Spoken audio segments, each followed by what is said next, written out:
Innal hamdalillah nahmaduhu wa nasta'inuhu wa nastaghfiruh wa na'udzu billahi min shururi anfusina wa min sayyiati a'malina may yahdihillahu fala mudhillalah wa may yudlil fala hadiyalah wa asyhadu an la ilaha illallah wahdahu la syarikalah wa asyhadu anna Muhammadan abduhu wa rasuluh. Ya ayyuhalladzina amanu taqullaha haqqa tuqatih wa la tamutunna illa wa antum muslimun.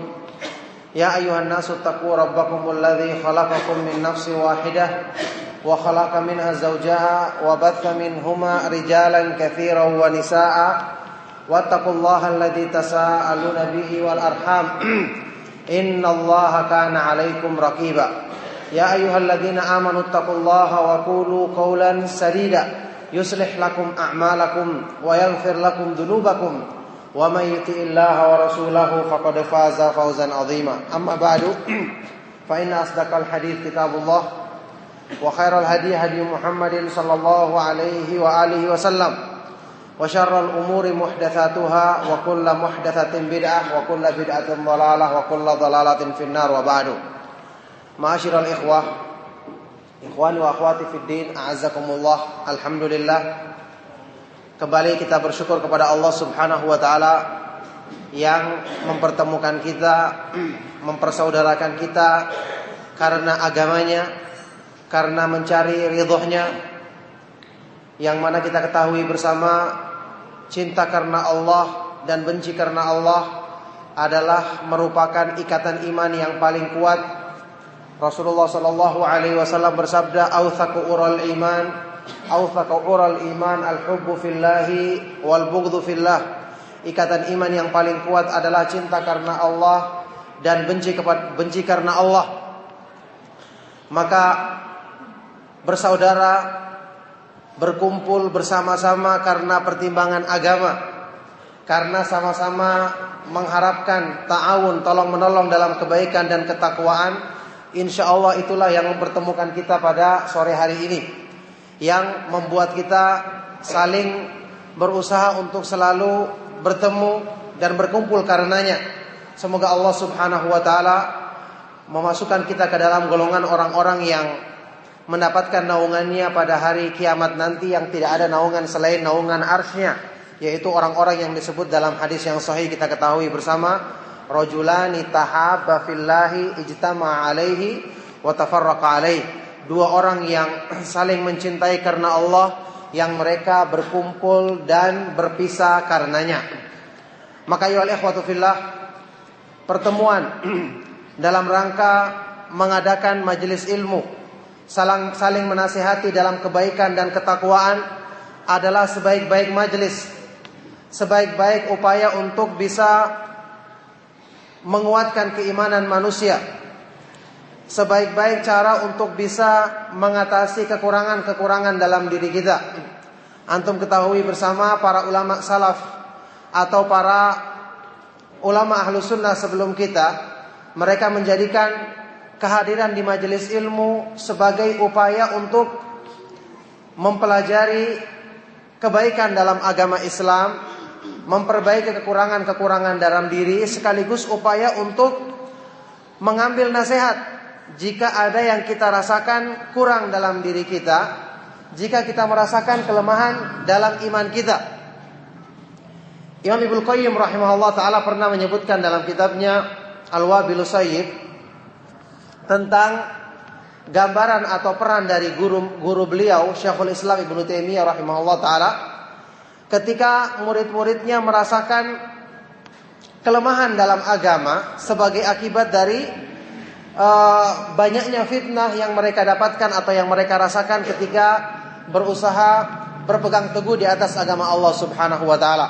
Beliau mengatakan, "Wa kunna idza ishtadda binal khaufu wa sa'at minnal dhununu wa dhaqat binal ardu bima rahubat atainahu fama huwa illa an narahu wa nasma'a kalamahu fayadhhabu dhalika kulluhu wa yanqalibu syirahan wa quwwatan wa tuma'ninatan wa yakinan." Kami dulunya, murid-muridnya Syekhul Islam Ibnu Taimiyah rahimahullah ta'ala, kalau kami merasakan ketakutan yang berlebihan, kalau kami merasakan muncul prasangka-prasangka buruk sebagai akibat dari ujian-ujian, beratnya ujian yang mereka rasakan dalam memperjuangkan akidah Ahlussunnah wal Jamaah, maka kalau kami merasakan semangat kami turun, merasakan futur dan yang lainnya, atainahu, maka kami akan datangi syekh kami, Syekhul Islam Ibnu Taimiyah rahimahullah taala. Datang ke majelis beliau. Fama huwa illa an narahu, maka ketika kami memandang wajah beliau dan mendengarkan ucapannya, serta merta hilang yang kami rasakan itu, berganti menjadi keyakinan kembali, kekuatan kembali, semangat kembali, dan ketenangan kembali dalam berpegang teguh dengan agama Allah Subhanahu wa taala. Jadi subhanallah, majelis ilmu, di samping kita mendapatkan keutamaan ilmu yang demikian besar, di samping kita dengan menghadirinya tentu akan mendapatkan faedah, memperbaiki keimanan kita, memperbaiki hubungan kita dengan Allah Subhanahu wa taala, memperbaiki ibadah kita. Ternyata juga manfaatnya bagi orang-orang yang futur atau orang-orang yang turun semangatnya dengan dia menghadiri majelis ilmu, berkumpul dengan orang-orang yang baik, insyaallah, maka kebaikan-kebaikan akan turun kepadanya, semangatnya akan bangkit kembali. Karena orang-orang yang dengan keberadaan mereka mempengaruhi kita dalam kebaikan, insyaallah mereka itu kemungkinan besar kita akan dapatkan dalam majelis-majelis ilmu, karena mereka adalah orang-orang yang semangat untuk memahami dan mengamalkan kebenaran. Insyaallah mereka lah yang dimaksud dalam sabda Nabi SAW, inna minan nasi nasan mafatihal lil khairi maghaliqal syarr. Sesungguhnya di antara manusia ada orang-orang yang keberadaannya sebagai pembuka pintu-pintu kebaikan dan penutup pintu-pintu keburukan. Ma'asyiral ikhwani wa akhwati fid din rahimakumullah. Kajian kita pada sore hari ini berhubungan dengan kajian yang temanya dikhususkan atau ditujukan untuk ummahat. Maka tema-tema seperti ini ya menyangkut masalah rumah tangga, bagaimana memperbaiki atau bagaimana menjadikan rumah tangga itu supaya benar-benar membantu orang muslim dalam meningkatkan ketakwaan kepada Allah Subhanahu wa taala. Seorang yang telah diberi petunjuk untuk mengenal kebenaran, seseorang yang diberi anugerah untuk belajar tentang keimanan yang benar, akidah yang benar, tentu memiliki konsekuensi dalam dirinya. Kalau dia mencintai Allah Subhanahu wa taala dan Rasulnya dengan benar dan menjadikan kecintaannya kepada Allah Subhanahu wa taala sebagai pertimbangan utama, maka konsekuensinya mesti dia akan berusaha untuk menjadikan hubungannya dengan manusia, dengan orang-orang yang terdekat dengan dirinya juga karena Allah Subhanahu wa taala. Tidak mungkin kalau dia mencintai Allah Subhanahu wa taala dan Rasulnya sallallahu alaihi wasallam melebihi dari segala sesuatu, kemudian dia tidak akan mengupayakan hal itu terjadi pada orang-orang yang dekat dengan dirinya. Tidak mungkin dia kemudian membiarkan orang-orang yang dekat dengan dirinya tidak menerima nasihat untuk sama-sama saling tolong-menolong dalam kebaikan dan ketakwaan. Oleh karena itulah kenapa tadi saya sebutkan ikatan iman yang paling kuat itu adalah al-hubbu fillahi wal bughdhu fillah. Cinta karena Allah dan benci karena Allah. Karena ini termasuk ciri utama orang-orang yang memang mencintai Allah Subhanahu wa ta'ala dan Rasulnya melebihi dari segala sesuatu. Ciri utamanya adalah dia selalu berusaha mencintai manusia karena Allah Subhanahu wa ta'ala, memperbaiki hubungannya dengan manusia untuk semata-mata dibangun di atas kecintaan kepada Allah. Inilah ciri-cirinya orang yang kita ketahui bersama telah merasakan kemanisan iman, kesempurnaan iman. Rasulullah sallallahu alaihi wasallam bersabda dalam hadis yang terkenal riwayat Bukhari dan Muslim, "Thalathun man kunna fihi wajada bihinna halawatal iman." Ada 3 perkara, ada 3 sifat. Barang siapa memiliki 3 sifat ini, maka dia akan merasakan kemanisan iman, kelezatan atau kesempurnaan iman. Yang pertama, ayyakunallahu wa rasuluhu ahabba ilaihi mimma siwahuma. Dia menjadikan Allah Subhanahu wa ta'ala dan Rasulnya lebih dicintainya daripada yang selainnya. Dan yang kedua, ayyuhibbal mar'a la yuhibbuhu illa lillah. Dia mencintai seseorang, dia tidak mencintainya kecuali karena Allah Subhanahu wa taala semata-mata. Dan yang ketiga, ayyakraha ayyauda fil kufri ba'da id anqadhahu Allah kama yakrahu ayyukdhafa finnar. Dia tidak suka untuk kembali kepada kekufuran, kepada penyimpangan setelah Allah menyelamatkannya darinya, sebagaimana dia benci tidak suka untuk dilemparkan ke dalam api neraka. Ini ciri-cirinya orang-orang yang memiliki keimanan yang sempurna. Pertama, jelas dia mencintai Allah Subhanahu wa taala dan Rasulnya lebih dari segala sesuatu. Ini perkara yang berhubungan dengan masalah kekuatan iman. Mencintai Allah dan Rasulnya lebih dari segala sesuatu tidak akan dicapai kalau seseorang tidak mengenal Allah Subhanahu wa taala dengan nama-namanya dan sifat-sifatnya. Kemudian dia tidak mengenal bagaimana sempurnanya petunjuk yang disampaikan oleh Nabi sallallahu alaihi wasallam, kemuliaan sifat-sifat beliau. Ini berhubungan dengan masalah akidah. Bagaimana menyempurnakan akidah, menyempurnakan tauhid, menyempurnakan hal-hal yang berhubungan dengan keimanan seorang hamba. Yang jelas ini merupakan tahapan yang ingin dicapai oleh semua manusia. Nah, konsekuensinya orang yang telah mencapai tingkatan ini adalah yang setelahnya.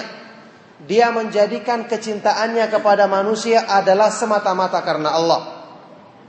Maka tidak akan mungkin orang bisa mencintai orang lain karena Allah kalau dia belum mencintai Allah Subhanahu wa taala melebihi dari segala sesuatu. Kalau dia masih dikuasai oleh hawa nafsunya, yang mana nafsu itu ammaratun bisu, selalu mengajak kepada keburukan.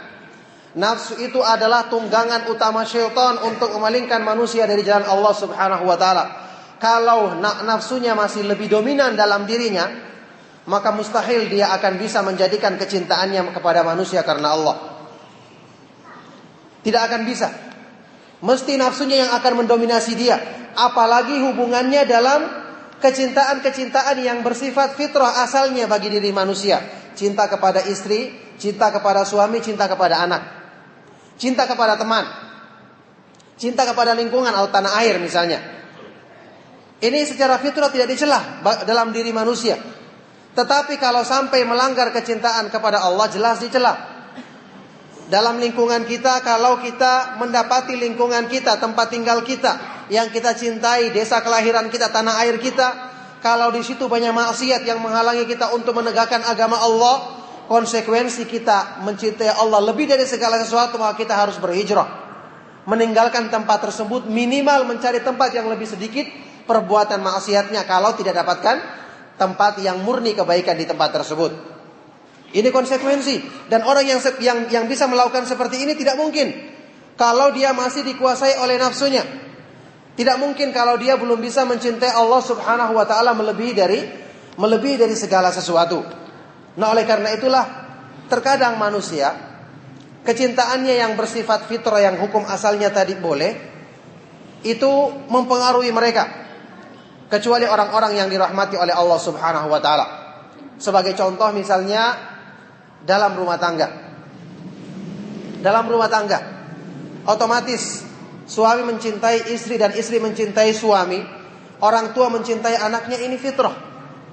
Allah berfirman dalam Al-Quran, Zuyyina linnasi hubbus syahawati minan nisa'i wal banina wal qanatiril muqantarati minadh dhahabi wal fiddati wal khailil musawwamati wal an'ami wal harthi dzalika mata'ul hayatid dunya.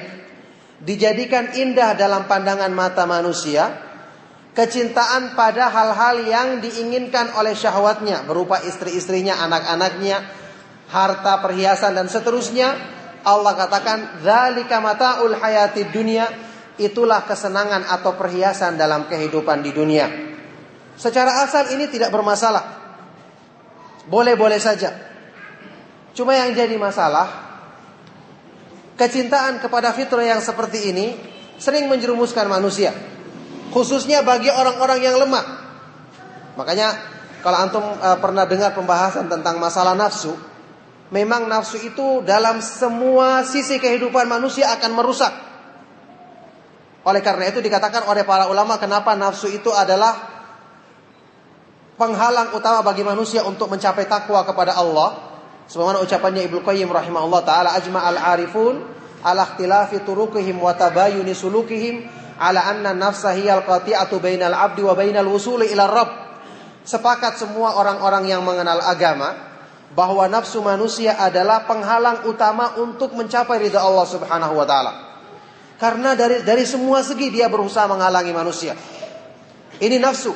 Maka syaitan selalu menggunakan tunggangan hawa nafsu untuk memalingkan manusia. Contohnya seperti tadi.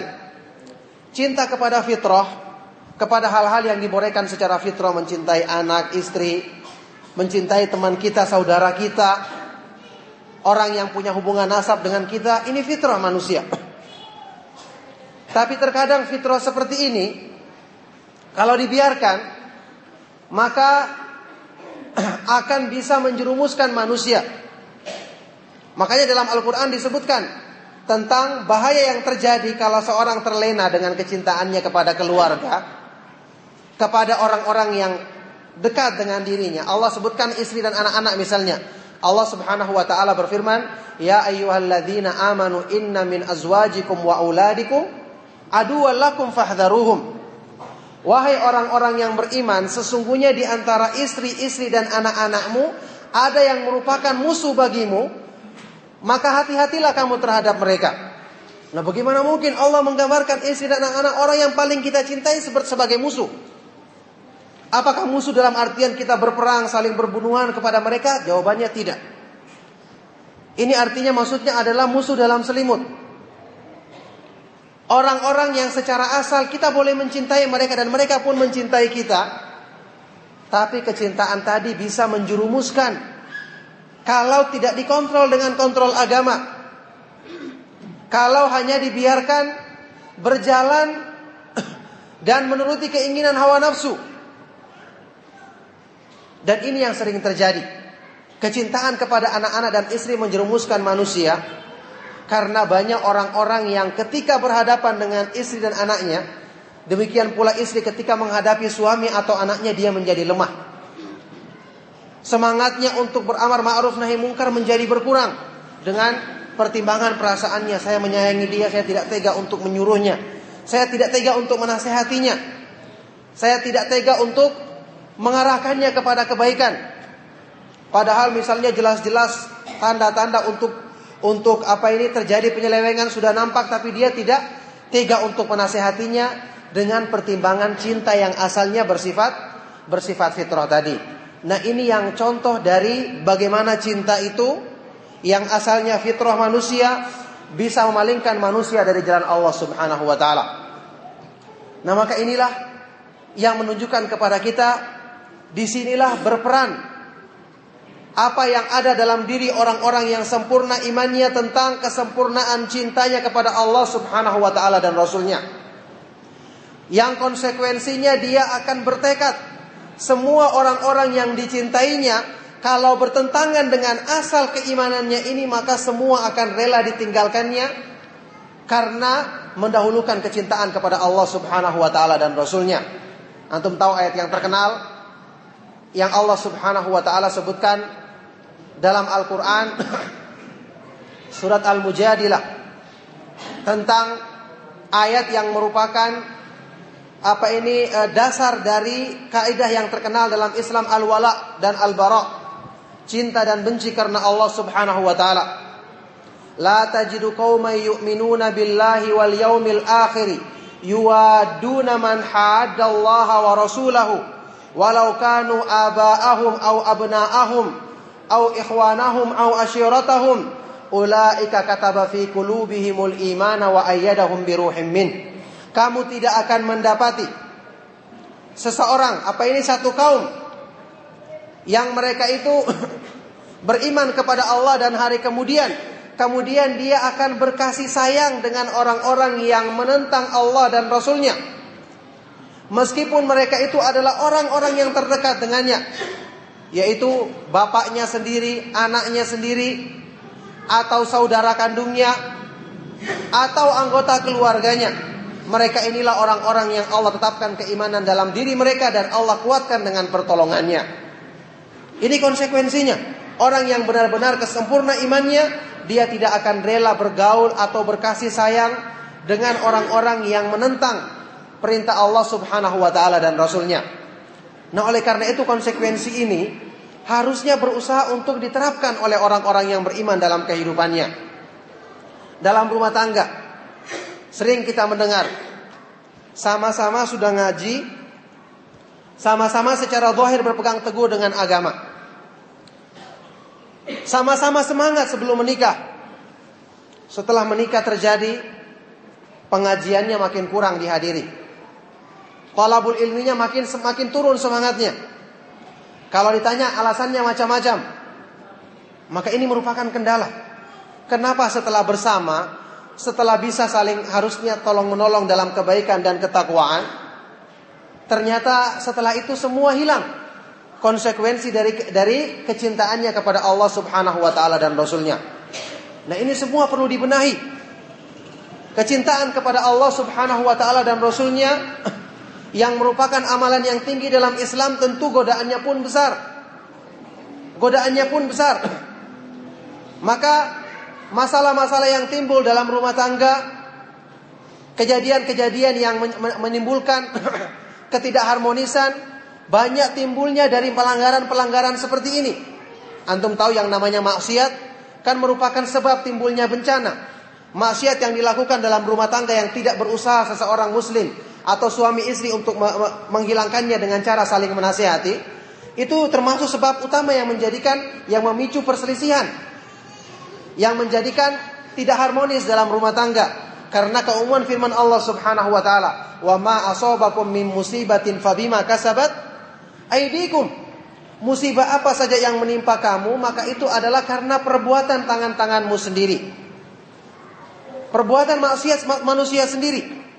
Jadi dalam rumah tangga terjadi maksiat, tidak saling menasihati, terjadi penyimpangan dari syariat Allah, malas untuk mengikuti pengajian, ini mungkin yang menjadi sebab timbulnya banyak masalah. Makanya oleh karena itu salah seorang ulama salaf ada yang pernah mengatakan, dinukil ucapannya oleh Imam Ibnu Qayyim rahimahullah taala, "Inni la a'sillaha fa ara dzalika fi khuluqi imraati."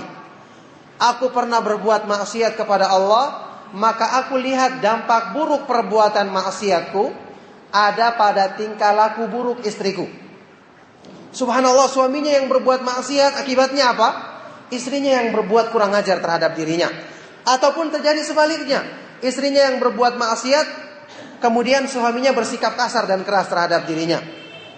Allah Subhanahu wa ta'ala enggan untuk memberikan kebaikan atau kebahagiaan kepada manusia yang berpaling dari peringatannya. Wa man a'rada an dzikri fa inna lahu ma'isyatan dhanka wa nahsyuruhu yaumal qiyamati a'ma. Dan barang siapa yang berpaling dari peringatanku, mesti dia akan merasakan kehidupan di dunia yang sulit, yang sempit.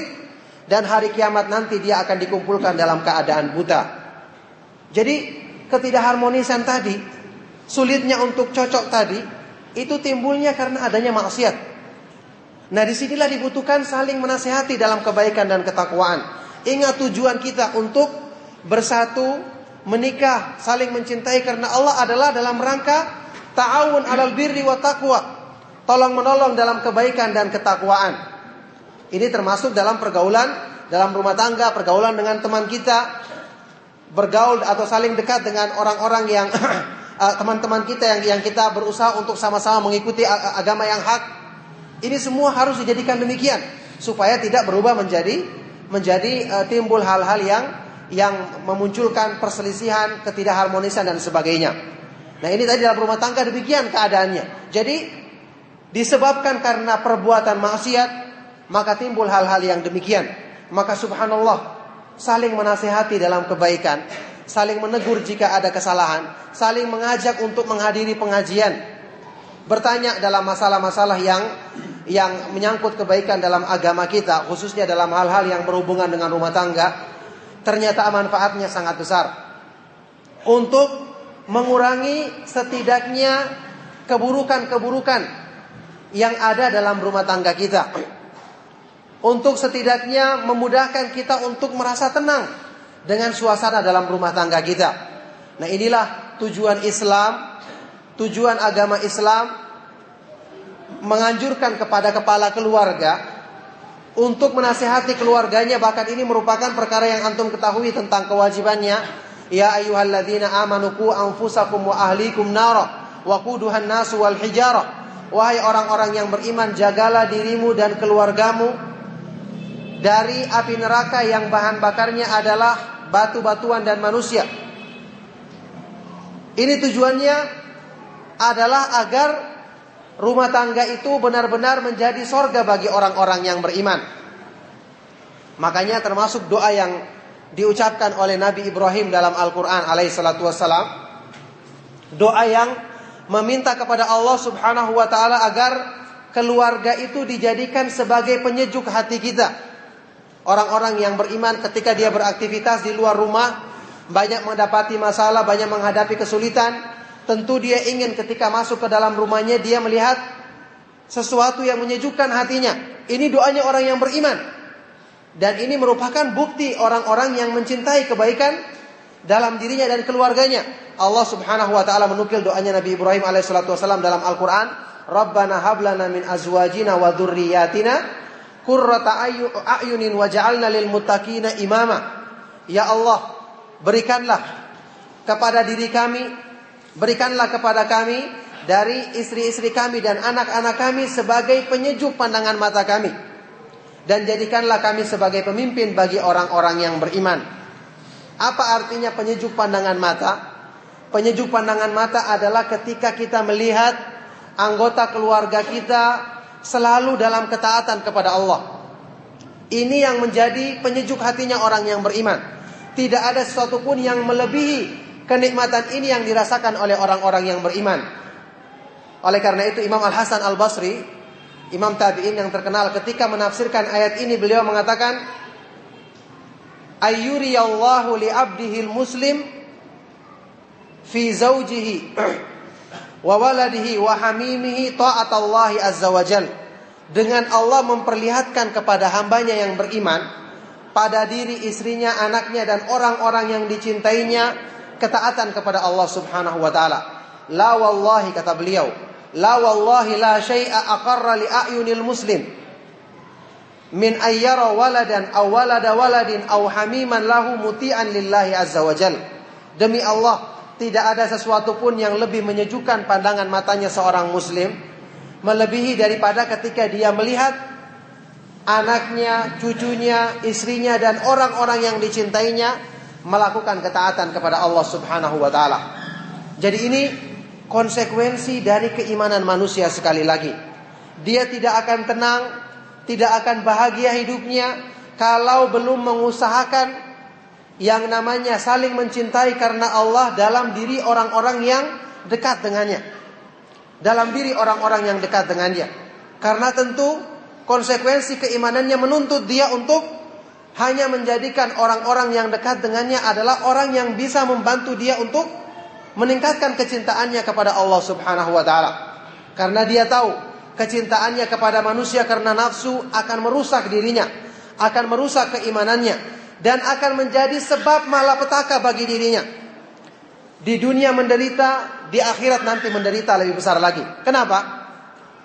Karena di akhirat nanti kita ketahui bersama, semua manusia akan saling bermusuhan satu sama yang lainnya.